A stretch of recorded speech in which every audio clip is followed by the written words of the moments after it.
সবচেয়ে বড় ইবাদত নামাজ। সবচেয়ে বড় ইবাদত কি? ওয়া আকামুস সালাহ। এটা বুদ্ধিমানের পরিচয় আল্লাহ কোরআনে দিয়েছেন। ওয়া আকামুস সালাহ, তারা সালাত কায়েম করে। সালাত কায়েম করে। সালাত কায়েম করার অর্থ কি? আজকে এই কথাই বলে শেষ করছি।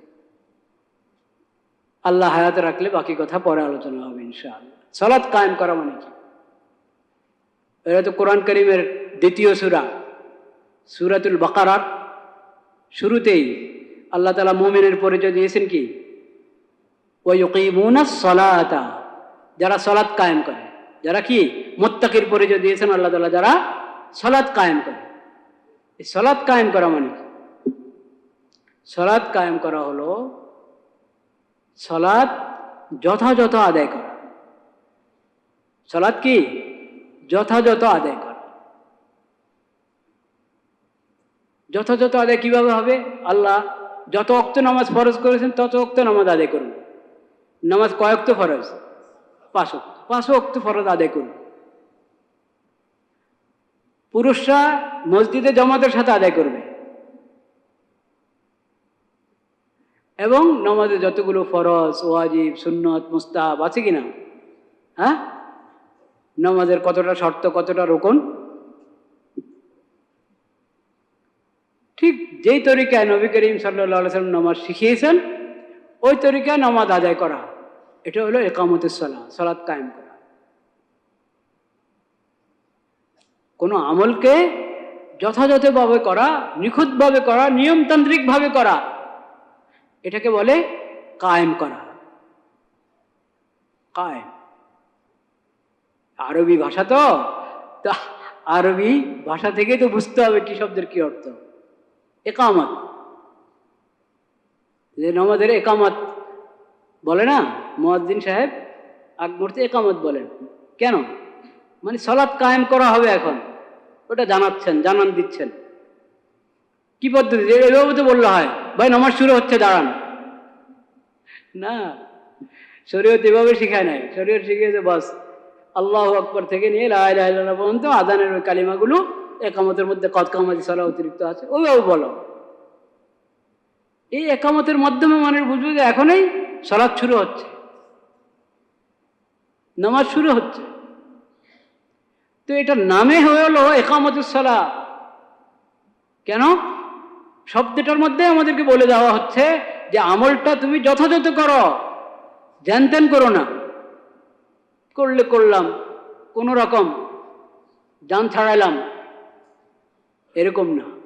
সুন্দরভাবে খুশু খুজুর সাথে সুন্নত মোতাবেক নবী করিম সাল্লাল্লাহু আলাইহি ওয়াসাল্লাম যেভাবে শিখিয়েছেন ওইভাবে নামাজ কি করো, আদায় করো। এগুলো শিখা দরকার না, জানা দরকার না? জানা দরকার। সালাতের মশালা আমাদেরকে জানতে হবে, সালাতের নিয়ম শিখতে হবে। নবী করিম সাল্লাল্লাহু আলাইহি ওয়াসাল্লাম সাহাবায়ে কেরামকে শিখিয়েছেন, সাহাবায়ে কেরাম তাবেঈদেরকে কি শিখিয়েছেন, কোথায় কি বলতে হবে, কোন আমল কিভাবে করতে হবে। তাকবীরে তাহরিমা, এখান থেকে নামাজ শুরু। নামাজের প্রস্তুতিমূলক কিছু কাজ তো আগে আছে। মূল নামাজটা শুরু হয় তাকবীরে তাহরিমার মাধ্যমে। তাহরিমুহাত তাকবীর। নবী করিম সাল্লাল্লাহু আলাইহি ওয়াসাল্লাম বলেছেন নামাজের ইহরাম তাকবীর। নামাজের হজের যেরকম ইহরাম আছে, নামাজেরও কি আছে? ইহরাম। নামাজের ইহরাম হলো কি? তাকবীর। এই জন্য এটার নামে হলো তাকবীরে তাহরিমা। নামাজের বাইরের যাবতীয় কর্মকাণ্ড এখন নিষেধ, সব হারাম হয়ে যাচ্ছে। তাকবীরে তাহরিমা, আল্লাহু আকবার। এটার উচ্চারণ কিভাবে হবে? আল্লাহু আকবার, উচ্চারণটা শুদ্ধ হতে হবে। হাত উঠাবো, হাত বাঁধবো, তারপরে সানা, একবারে সালাম পর্যন্ত নামাজের কাজ। তাহরিমুহাত তাকবীর ওয়া তাহলিলুহাত তাসলিম। আসসালামু আলাইকুম বলে দুদিকে সালাম ফেরানোর পর এখন নামাজের ইহরাম শেষ হলো, নামাজ সমাপ্ত হলো। তাকবীরে তাহরিমার আগের কাজগুলো কি কি, ওগুলো নবী করিম সাল্লাল্লাহু আলাইহি ওয়াসাল্লাম শিখিয়ে দিয়েছেন। সালামের পরের কি কি কাজ তাও শিখিয়েছেন নবী করিম সাল্লাল্লাহু আলাইহি ওয়াসাল্লাম। সালামের পরে ইস্তেগফার করো। যেমন নামাজের দরকার ছিল, আল্লাহর ইবাদত যত সুন্দর করে করার দরকার ছিল অত সুন্দর করে তো আমি করতে পারি নাই, ভুল হয়ে গেছে, ত্রুটি হয়ে গেছে, আল্লাহর কাছে ক্ষমা চাও। আস্তাগফিরুল্লাহ, আস্তাগফিরুল্লাহ, আস্তাগফিরুল্লাহ। দোয়া করো আল্লাহর কাছে, আল্লাহুম্মা আনতাস সালাম ওয়া মিনকাস সালাম তাবারাকতা ইয়া যাল জালালি ওয়াল ইকরাম। শান্তি চাও আল্লাহর কাছে। শান্তি তো দিতে পারেন একমাত্র কে? আল্লাহ। দুনিয়ার শান্তি, আখিরাতের শান্তি, সুন্দর জীবন, শান্তির জীবন আল্লাহর কাছে কামনা করো। এই নামাজ সালাম ফিরানোর পর, ফরজ নামাজ যখন সালাম ফিরায় তখন দোয়া কবুলের বিশেষ সময়। পুরো নামাজের ভিতরে তো আছেই, কিন্তু নামাজের সালাম ফিরানোর পর এটাও দোয়া কবুলের সময়। এই সময় এই শান্তির দোয়া চাও আল্লাহর কাছে, আল্লাহুম্মা আনতাস সালাম ওয়া মিনকাস সালাম তাবারাকতা ইয়া যাল জালালি ওয়াল ইকরাম। এরপরে দোয়া এই সময় কবুল হয়, যা দোয়া চাও করো, নিজের মতো নিজে দোয়া করো। আনুষ্ঠানিক দোয়া, প্রাতিষ্ঠানিক দোয়া, যে ইমাম সাহেবের সাথে, খতিব সাহেবের সাথে আমি হাত উঠাবো, ওনার সঙ্গে হাত নামাবো, উনি জোরে কিছু বলবেন, আমি আমিন বলবো, এটার নামেই দোয়া। এটা হলো দোয়ার একটা পদ্ধতি। দোয়ার অনেক পদ্ধতির মধ্যে এটা কি একটা পদ্ধতি। দোয়া আপনি যে কোনো সময় করতে পারেন। ফরজ নামাজের পরে দোয়া কবুলের সময় আপনার যা আল্লাহর কাছে চাওয়ার আছে আপনি নিজে নিজে চাইতে থাকেন, হাত উঠান, হাত উঠিয়ে নিজে নিজে দোয়া করতে থাকেন। ইমাম সাহেব দোয়া আজকে করলেন না বা করেছেন কিন্তু হাত উঠানো ছাড়া করেছেন, উনি সংক্ষিপ্ত করেছেন না লম্বা করেছেন, ওগুলো আপনার দেখার দরকার নেই। আপনি আপনার দোয়া করেন। এবং নামাজের, ফরজ নামাজের পরে সাথে দোয়ার বিষয় না, কিছু আজকার, জিকিরের কালিমা নবী করিম সাল্লাল্লাহু আলাইহি ওয়াসাল্লাম শিখিয়েছেন, ওগুলো পড়ার মতো, কিন্তু আমরা খেয়াল করি না। লা ইলাহা ইল্লাল্লাহু ওয়াহদাহু লা শারীকা লাহু লাহুল মুলকু ওয়া লাহুল হামদু ওয়া হুয়া আলা কুল্লি শাইইন কাদির। আল্লাহুম্মা লা মানিআ লিমা আ'তাইতা ওয়া লা মু'তিয়া লিমা মানা'তা ওয়া লা ইয়ানফা'ু যাল জাদ্দি মিনকাল জাদ। এটা একটা দোয়া, জিকির। শুরুর অংশ জিকির, শেষের অংশ দোয়া। এটা পড়েন। নবী করিম সাল্লাল্লাহু আলাইহি ওয়াসাল্লাম পড়তেন, পড়তে বলেছেন, নিজে পড়তেন এবং পড়ার জন্য তালকিন করেছেন, উৎসাহ প্রদান করেছেন। কাছাকাছি আরেকটা দোয়া, লা ইলাহা ইল্লাল্লাহু ওয়াহদাহু লা শারীকা লাহু লাহুল মুলকু ওয়া লাহুল হামদু ওয়া হুয়া আলা কুল্লি শাইইন কাদির। লা হাওলা ওয়া লা কুওয়াতা ইল্লা বিল্লাহ। লা ইলাহা ইল্লাল্লাহ ওয়া লা না'বুদু ইল্লা ইয়্যাহ। লাহুন নি'মাতু ওয়া লাহুল ফাজলু ওয়া লাহুস সানাউল হাসান। লা ইলাহা ইল্লাল্লাহু মুখলিসিনা লাহুদ্দিন ওয়ালাউ কারিহাল কাফিরুন। একটু লম্বা দোয়া, কিন্তু শেখার চেষ্টা করলে কি শেখা সম্ভব হবে না? সম্ভব হবে। এটা পড়ি, আয়াতুল কুরসি পড়ি, তিনকুল পড়ি, কত দোয়া।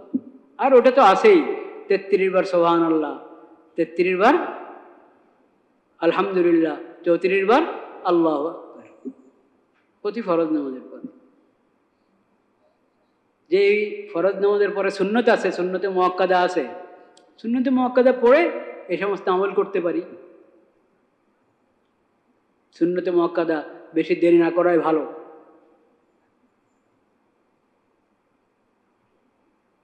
আগে করলেও কোনো সমস্যা নেই, সুন্নতের আগেও যদি আমি আমলগুলো করে ফেলি তাতেও কোনো আপত্তি নেই।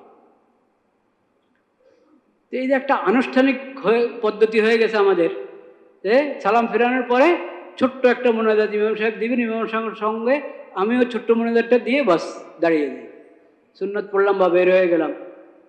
আর কেউ হয়তো মোনাজাতের শরীক হয় না, চলে যায়। মোনাজাত তো আর ফরজ না। সালাম ফেরানোর পরে আপনি যদি উঠে চলে যেতে চান যেতে পারেন, কিন্তু সুন্নতে মুআক্কাদা ঘরে গিয়ে হলো পড়বেন। সুন্নতে মুআক্কাদা ঘরে গিয়ে হলো কি পড়বেন, বাদ দিবেন না। জুমার আগে 4 রাকাত সুন্নতে মুআক্কাদা, জুমার পরে কমপক্ষে 4 রাকাত, আরো 2 রাকাত পড়লে 6 রাকাত, না 4 রাকাত তো বটেই। ফরজ না, ওয়াজিব না, কিন্তু সুন্নত মানে মুস্তাহাব পর্যায়ের সুন্নত না, তাকিদপূর্ণ সুন্নত। এগুলোর গুরুত্ব দেওয়া উচিত। এই জন্য তো এগুলোর নামে হলো আরবিতে এগুলোর নামে হলো সুন্নতে রাতেবা, সুন্নতে মুআক্কাদা বা সুন্নতে রাতেবা বলা হয় জন্য যেটা নিয়মিত করার মতো।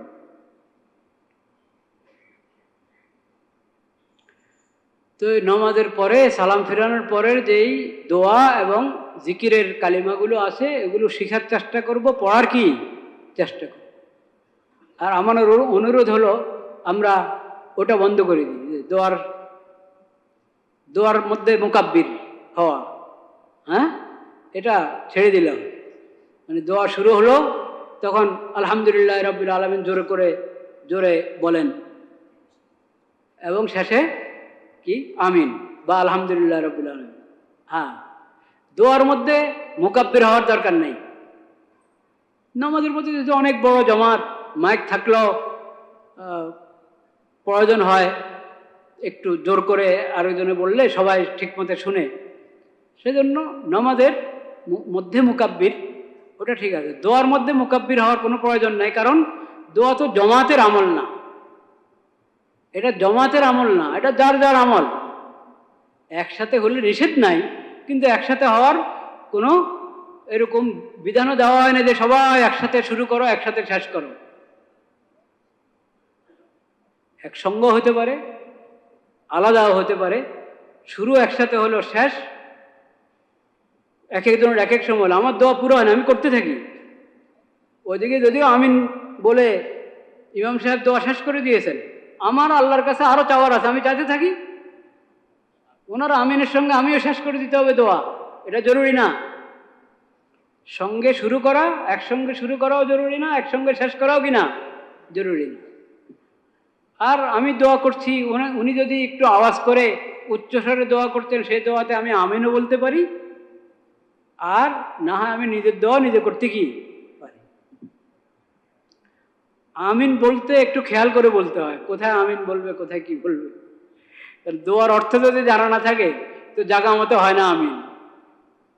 যেন দোয়ার অর্থটাও কি জানা দরকার, শিখা দরকার, তাইলে আমিন আপনি জাগা মতো বলবেন। রব্বানা যালামনা আনফুসানা ওয়া ইল্লাম তাগফির লানা ওয়া তারহামনা লানাকুনান্না মিনাল খাসিরিন।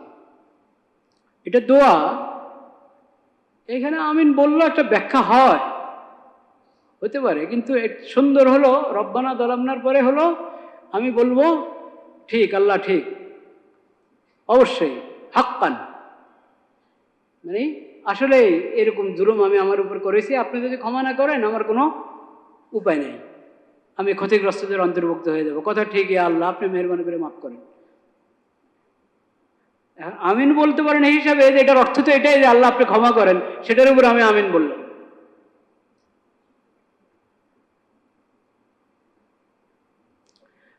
আমিন দোয়া যেটা আল্লাহর কাছে চাওয়া হয়, ওই কথার উপর আমিন মানে আল্লাহ আপনি কবুল করেন। যিনি জোরে দোয়া করছেন উনি যা আপনার কাছে চাইলেন আমিও তা চাই, আপনি দোয়া ওনার জন্য, আমার জন্য, সকল মুসলমানের জন্য কি করেন, কবুল করেন। এটা হলো আমিনের অর্থ। তাহলে আজকের আলোচনা থেকে এতটুকু তো আমরা বুঝলাম যে সব সময় জুমার নামাজের 2 রাকাত নামাজের পরে খতিব সাহেব হাত উঠে মুনাজাত দিবেন, জোরে আওয়াজ করে মুনাজাত দিবেন, আর আমরা সবার সঙ্গে দোয়া করতে থাকবো। এই পদ্ধতি কি জরুরি? এই পদ্ধতি কি না জরুরি না। হঠাৎ কোনো সময় দেখবেন আমি সালাম ফিরানোর পরে নিজের দোয়া নিজে পড়তেছি, নিজের দোয়া নিজে করতেছি, নিজের জিকির নিজে করতেছি, হাত উঠালাম না। কোনো আপত্তি থাকবে আপনাদের? কোনো সময় দেখবেন আমি এক পাশে সুন্নত পড়া শুরু করে দিয়েছি, আজকে দোয়া আমি পরেই করব, এখন সুন্নত পড়তেছি আমি, কোনো আপত্তি থাকবে? এটা জানতে হয়, বুঝতে হয়। শরীয়ত যেটাকে সুন্নতে মুআক্কাদা বানায় নাই, ওটাকে আমি সুন্নতে মুআক্কাদা মনে করতে পারি না। ওটা সুন্নতে মুআক্কাদা না। যেটা মুস্তাহাব ওটা মুস্তাহাব, যেটা মুবাহ ওটা মুবাহ। শরীয়ত যেটাকে যে স্তরে রেখেছে সেই স্তরে রাখতে হবে। আর ইমাম সাহেব আজকে দোয়া করলেন না মানে একবারেই সবাইকে নিয়ে একসাথে মুনাজাত করলেন না, তো এর মানে কি আমি নিজের দোয়া নিজে করব না? করব, আমি করি। সুন্নতের পরে করি, সুন্নতের আগে করি, আমার দোয়া আমি করব। আমার জিকির যে কালিমাগুলো হাদিস শরীফে শেখানো হয়েছে ওগুলো আমি আদায় করব। কে আদায় করলো, কে করলো না, কে আগে করতেছে, কে পরে করতেছে, কে সংক্ষিপ্তভাবে করতেছে, ওগুলো তো আমার দেখার দরকার নেই। কারণ এটা তো ফরজ নামাজের জমাত না। ফরজ নামাজের জমাত তকবীরে তাহরিমা ইমাম সাহেবের সঙ্গে শুরু হবে, সালামের মাধ্যমে ইমাম সাহেবের সঙ্গে কি হবে, শেষ হবে। দোয়া, বিশেষ করে ফরজ নামাজের পরে যে দোয়া, ওটা কি ওরকম যৌথ আমল, জমাতের আমল না।